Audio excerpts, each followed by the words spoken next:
O William Vac retorna aqui ao palco para fazer a mediação dessa nossa conversa, que tem como tema Segurança Pública em Perspectiva.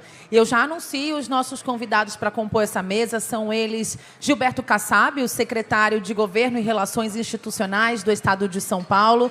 Por favor, já pode se direcionar aqui para o nosso palco, assim como o William Vac, que vai mediar essa conversa.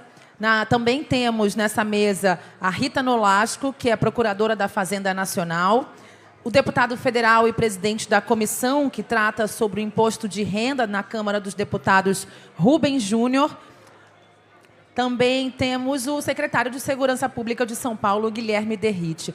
Por favor, todos já podem se juntar aqui à mesa. Tudo bem? Muito bem-vindo, Kassab. Muito bem-vindo novamente, deputado Rubens. Tudo bem? Muito bem-vindos. Cada um, por favor, sente-se aqui na direção das suas fotos para facilitar a identificação de todos nós aqui presentes e também quem acompanha a nossa conversa de forma virtual. Vac, a palavra é sua, eu volto já já. Boa conversa a todos.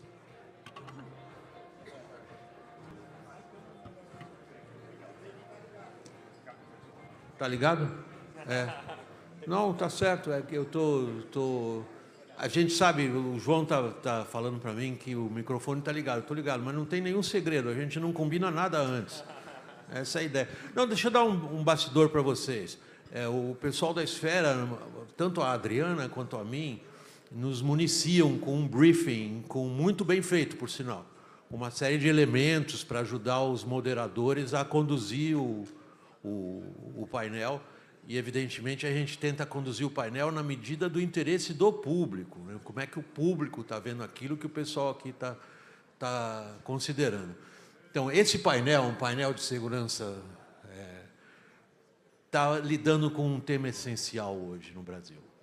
Se a gente, como tivemos agora no segmento anterior, tivemos uma longa conversa sobre política fiscal, política monetária, as condições em que a economia brasileira cresce ou não cresce, o calendário político eleitoral em função disso, a gente vai abordar um tema agora altamente sensível, que está na frente das preocupações do eleitorado brasileiro, e isso é unânime nas pesquisas de opinião. A gente registra duas grandes preocupações do eleitorado brasileiro hoje, a saber, segurança pública e corrupção. Então, é uma conversa aqui sobre um assunto essencial, não apenas do ponto de vista jornalístico institucional, mas na cabeça das pessoas. Se a gente olha o noticiário recente, é o que mais chama a atenção, a gente não consegue se livrar dele.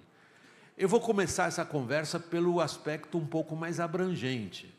E nós temos pessoas de setores diferentes. Nós temos um secretário de Segurança Pública, nós temos um presidente condutor e também que ocupa um cargo importante na administração estadual, um operador político, um deputado federal experiente nisso, com mais de 10 anos de mandato na Câmara, e a Rita, que nos traz o outro lado disso, que é a questão tributária. Onde isso pega os quatro que estão aqui? Na questão do Pacto Federativo. No fundo, o que nós estamos enfrentando, quando a gente trata das questões específicas de segurança pública, é quem é responsável pelo quê, em que nível e como. E é um debate político-institucional super importante. Da tua experiência, Rita, você vem de um outro campo, que não é o da segurança pública diretamente, mas o teu campo tributário tem exatamente essa perspectiva também.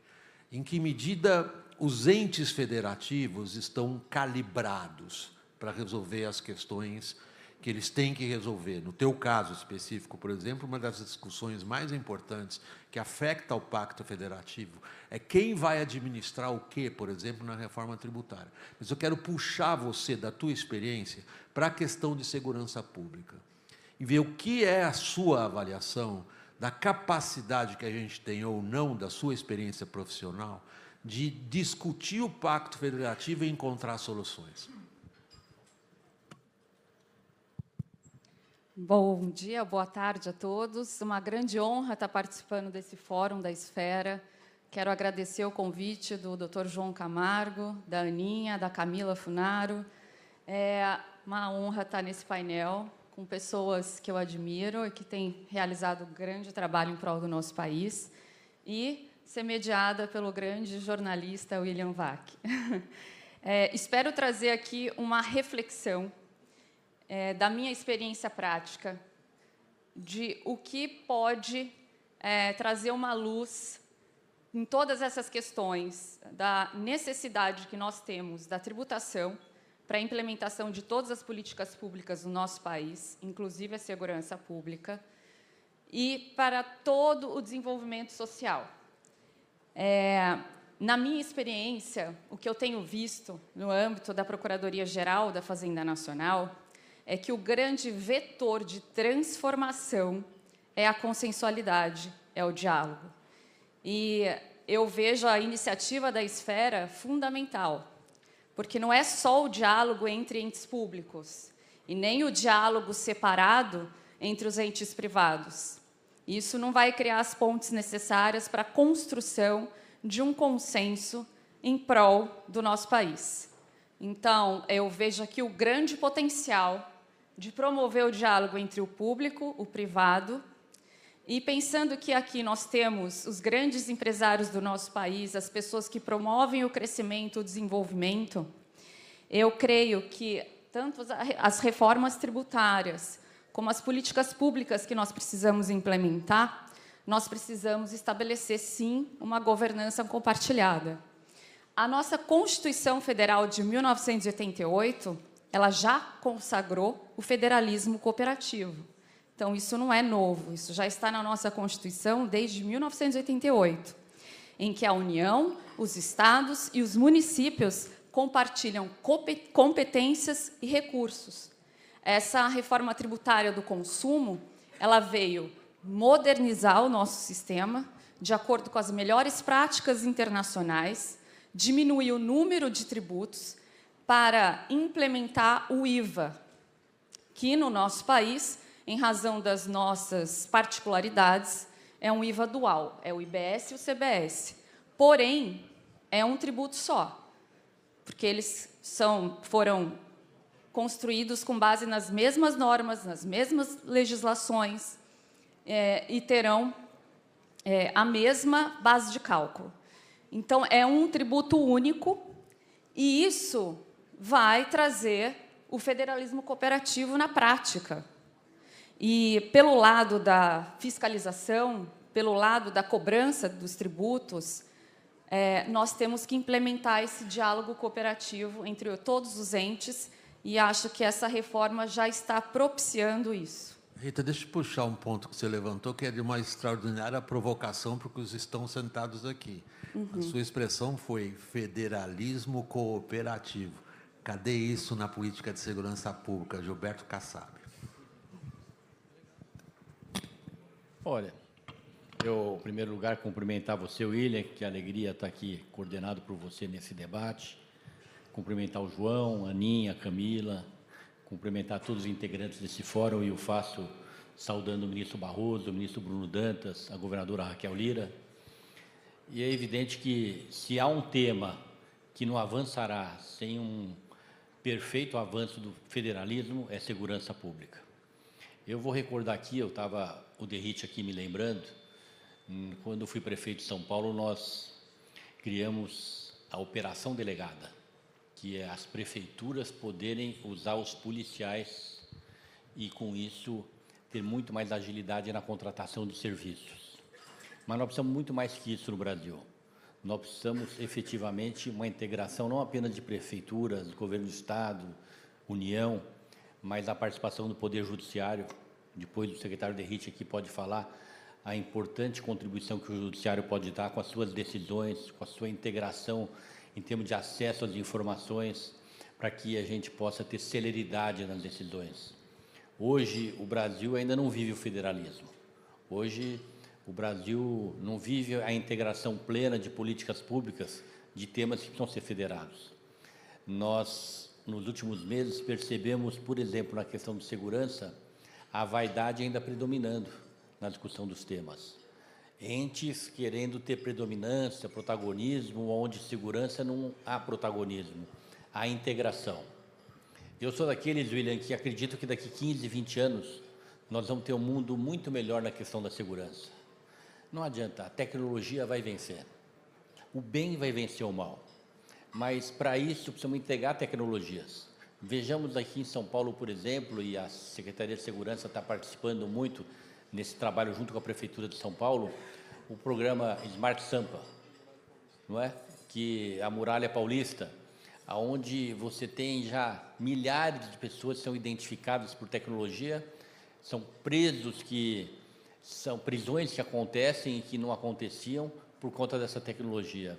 Então, a federação ela não pode ser apenas constitucional, ela não pode ser apenas política, mas ela tem que ser integração de tecnologias.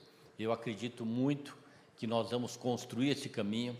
Eu acredito muito que, se nós tivermos um poder arbitrando, talvez até o Poder Judiciário, o Supremo Tribunal Federal, juntando Poder Executivo, União, governos estaduais, governos municipais, mas sem a pretensão de um comandar o outro, nós vamos ter o resultado que toda a sociedade quer e merece ter. A segurança, inquestionavelmente, nas grandes cidades, é a bola da vez nessas eleições municipais. William, você que cobre tão bem esse tema, não há uma única pesquisa qualitativa que é feita, onde o cidadão aponta nas grandes cidades a segurança como sua principal preocupação.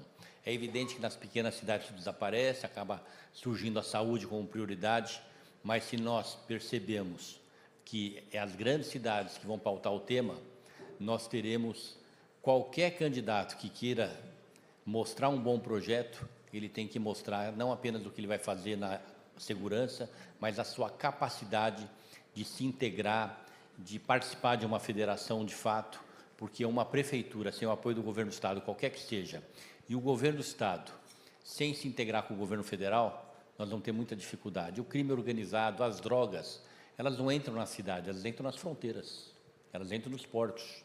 Então, como é que nós podemos ter política pública estadual sem uma harmonia com o governo federal? E na cidade você tem, efetivamente, o crime menor acontecendo, mas as prefeituras não têm nenhuma condição de enfrentá-lo. Deixa eu voltar nesse ponto.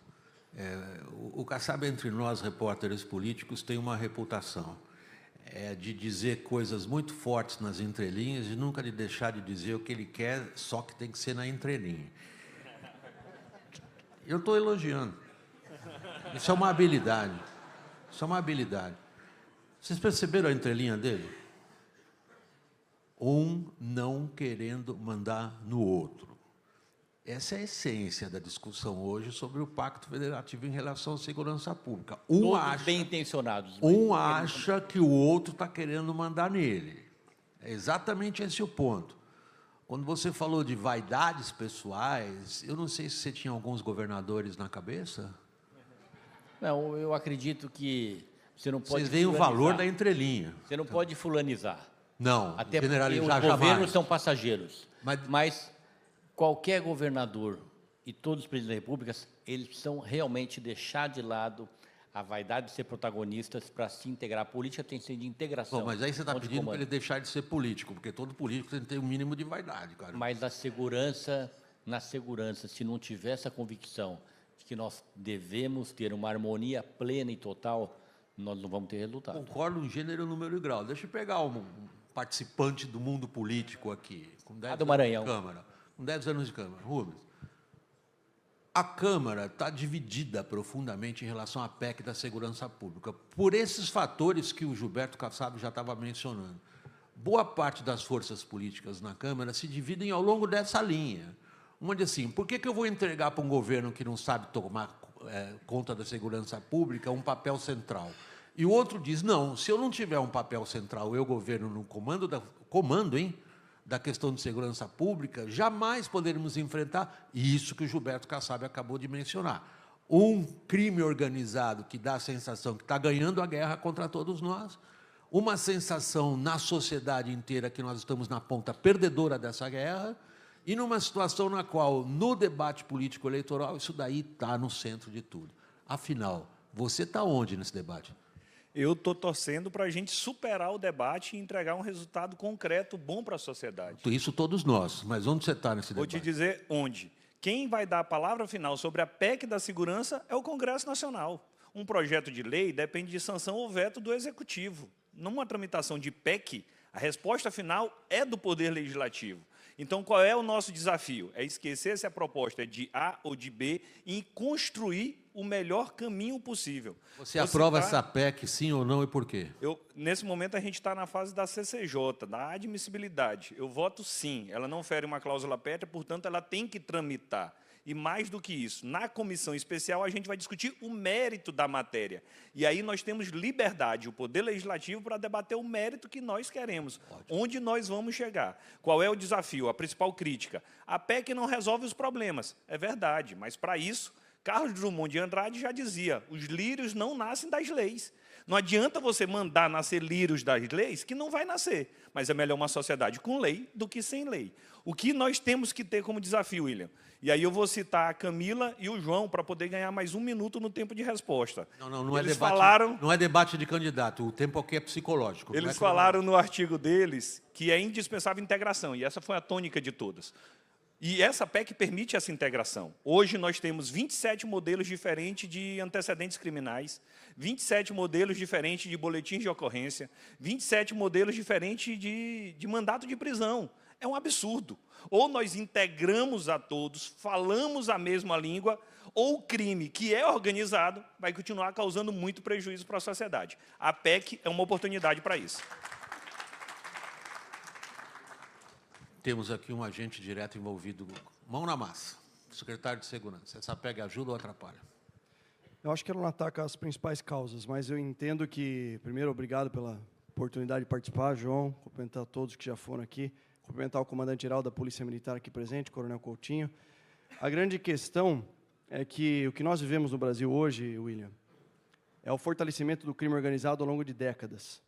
E alguns pontos dessa PEC, eu concordo com o deputado, inclusive sou colega do Rubens na Câmara, estou licenciado, que é uma janela de oportunidade da gente legislar sobre isso. Só que a minha crítica é o seguinte, então precisa de PEC para fazer isso, para que haja uma coordenação, para que haja integração. Precisa de liderança política, não precisa estar constitucionalizado. Um dos pontos que a PEC traz é constitucionalização do SUSP, que já é previsto numa lei complementar, na época, pelo único ministro da Segurança Pública que existiu, que foi Raul Jungmann, na época do governo Temer, que foi apresentada. Então, a crítica que eu faço é que o que nós precisamos fazer é enfraquecer e asfixiar financeiramente o crime organizado. Qual é a receita majoritária do crime organizado? É o tráfico e o tráfico internacional de drogas. Segundo últimos estudos, o Brasil é o segundo maior consumidor de cocaína do mundo. O Porto de Santos é o segundo maior exportador de cocaína do mundo, só atrás do Porto de Guayaquil, no Equador. E nós não produzimos cocaína. E qual é a política pública bem definida para proteger as nossas fronteiras, para evitar que essa droga chegue? Não existe. Aí sim precisa existir integração. E não dá para cobrar exclusivamente do governo federal isso, que tem a Polícia Federal com cerca de 13 mil homens, 14 mil, a Polícia Rodoviária Federal com também 13, 14 mil. São 26 mil homens. Aqui em São Paulo tem 111 mil homens e mulheres. O que precisa existir é uma rede colaborativa, integrada. Temos aqui em São Paulo a FICO, com a Superintendência da Polícia Federal, mostrando que as instituições são de Estado e não de governo, ou seja, boa parte das investigações que a Polícia Federal realiza lá no braço operacional é a viatura da Polícia Rodoviária que acaba prendendo. Então, a minha crítica à PEC é que ela não ataca a principal chaga do problema da segurança pública, reincidência criminal. William, nós prendemos 1, 2, 15 vezes, 30 vezes um criminoso pelo crime de roubo. É aí que eu vejo. O que iria melhorar, então, a segurança pública? É a gente limitar o acesso à audiência de custódia. Eu não sou a favor de acabar com a audiência de custódia, mas limitar o acesso. E eu explico por quê. 2 casos aqui em São Paulo, sendo breve. 4 sequestradores mantiveram um casal de 75 anos refém por 9 horas num cativeiro. A viatura da Polícia Militar abordou 2 criminosos, uma mulher e um homem, levou até o distrito policial. A Polícia Civil deflagrou a outra parte da investigação, liberou os reféns, prendeu os 4 criminosos, tinha tudo para ser um excelente resultado. Não fosse os 4, serem liberados na audiência de custódia. A pergunta que eu faço, que a sociedade, será que ela aceita que 4 sequestradores sejam liberados na audiência de custódia? Eu tenho certeza que não. E a PEC não ataca esses problemas. A PEC ela acaba constitucionalizando, num primeiro texto, acabava criando diretrizes de natureza obrigatórias para os governadores, e governador nenhum em sua consciência iria aceitar, ele vai querer tocar a política pública de segurança pública dele, mas eu tenho certeza que todos os governadores estão ávidos para que haja, sim, uma coordenação. E a crítica construtiva que eu faço é, se atacar o crime organizado, fortalecer o nosso sistema de fronteiras, dificultando a entrada da droga. Além disso, repasse o financiamento, porque o financiamento para a segurança pública, não estou dizendo que educação e saúde não tem que ter, óbvio que sim, mas o repasse para os estados é irrisório. Numa pasta como a minha, que tem 33, 34 bi de orçamento ano, eu recebo 50 milhões do governo federal. É muito pouco para se combater o crime. Então, falta coordenação e falta investimento, do meu ponto de vista. Agora, a janela de oportunidade é como o Rubens falou, cabe ao Congresso Nacional se debruçar e aprimorar o texto.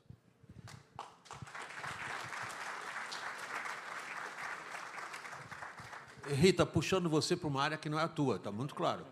Mas você que deu o tom nesse debate no começo, quando você usou aquela expressão do federalismo cooperativo. E o Gilberto Kassab usou duas expressões fortes também. Ele só vai funcionar se certas vaidades forem deixadas de lado. E agora vem o secretário de Segurança, fora a janela de oportunidade que o deputado citou, vem o secretário de Segurança e diz o seguinte, essa discussão política, no fundo, não é a que importa. Ela está completamente fora do eixo. O eixo é outro, nem precisaria dela. Aí que eu puxo você como, digamos, como essa posição que a gente fala na linguagem de televisão, a linguagem da grua. Quem está olhando isso de uma certa distância. Você vê esse debate caminhando na direção correta, Rita? Eu acho que ainda precisa ser aprofundado esse debate. E eu acredito que uma política pública bem desenhada, ela tem que ser realmente muito dialogada e muito bem preparada para que ela tenha a aplicabilidade e alcance o objetivo que ela se propõe. Quando eu falo do federalismo cooperativo, a gente também tem que falar de responsabilidade e de governança, né? Isso impõe também uma governança compartilhada e uma responsabilidade, né? Desde Aristóteles, que a justiça é entendida como dar a cada um o que é seu. E eu, passando para o campo tributário, que é a minha área, esse princípio se traduz no princípio da capacidade contributiva. Então, cada um contribuindo conforme as suas forças econômicas. E cada um sendo responsabilizado também conforme as suas forças, né? Para a gente ter esse equilíbrio. E a tributação é isso.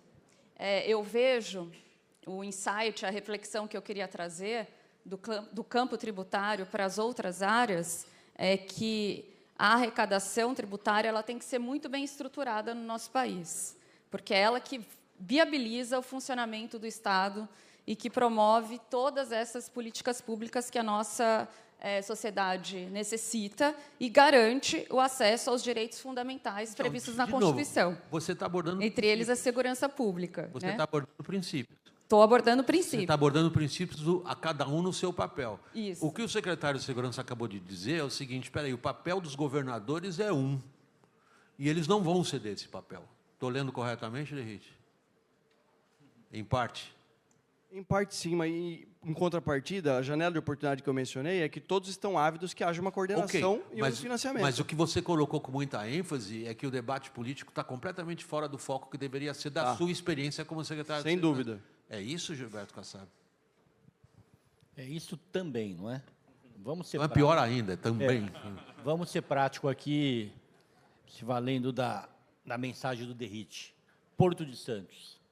Não tem nenhum sentido o maior estado do país, o governador de São Paulo, a Secretaria de Segurança, não está integrada com o governo federal, a Polícia Federal, para que tenha uma força-tarefa compartilhada, porque não tem nenhuma dificuldade nisso, operacional, é só vontade política. E todos nós sabemos que é o maior volume de entrada e saída de drogas, que é o principal instrumento do crime organizado. Vamos pôr o dedo na ferida. Porto de Santos. Nós temos um governador que quer, nós temos possivelmente o presidente da República que quer, e as coisas não acontecem. Segundo lugar, a questão do tema. Essa é a importância da implantação, William, do voto distrital misto no país. Porque o voto distrital misto, onde metade dos eleitos são eleitos pelo distrito, mas a metade são eleitos pela lista partidária. E a lista partidária é a oportunidade que os partidos têm de colocar na lista especialistas.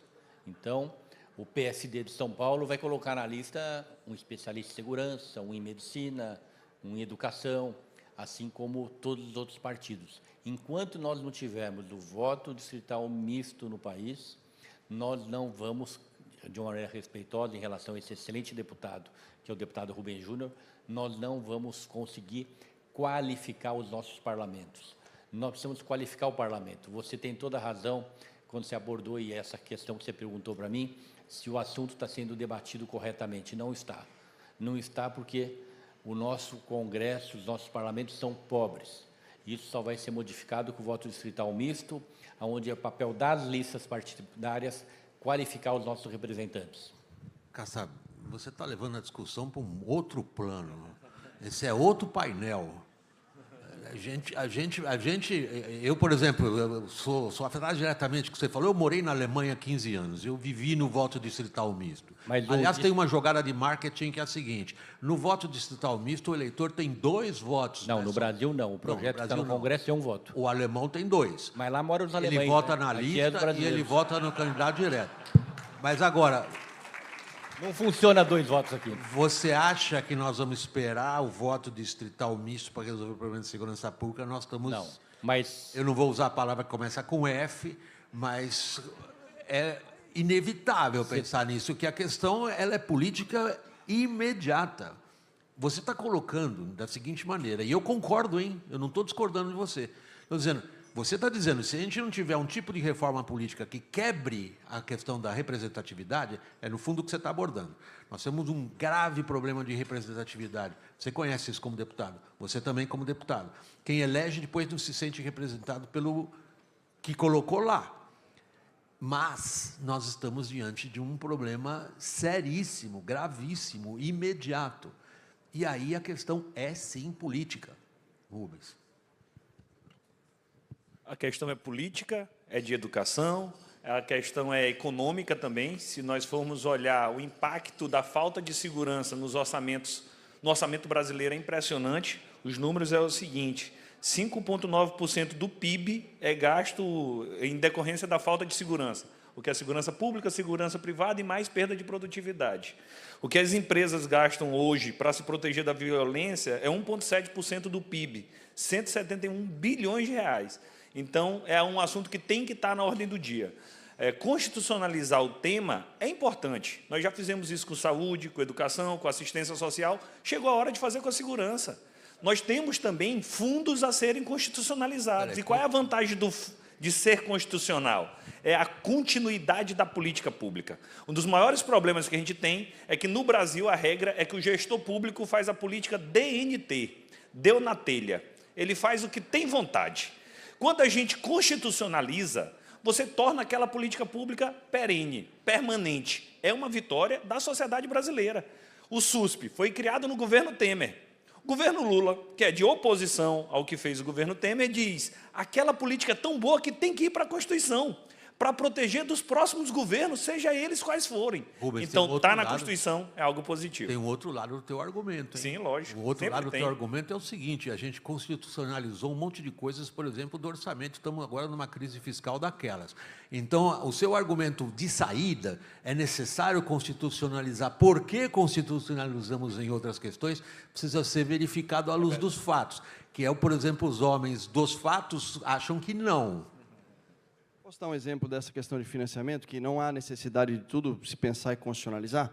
Existe uma lei federal que fala da lavagem de dinheiro, aprovada em 1998, ainda não estava na Câmara, foi aprovada, que permite uma regulamentação pelos estados. Eu levei essa sugestão para o governador Tarcísio e falei: governador, tem uma lacuna e, mediante decreto, a gente pode extrair recuperação de ativos da lavagem de dinheiro do crime organizado e esse recurso ser aproveitado para as forças de segurança. Porque, na prática, hoje, como funciona? Tráfico de drogas, apreensão de bens móveis e imóveis, eles vão para leilão e vão para o Fundo Nacional Antidrogas. E só voltam para os estados mediante a apresentação de projeto de 20% a 40%. Aí entra a política. Ou seja, eu não recebi um centavo até hoje, mas eu entendo.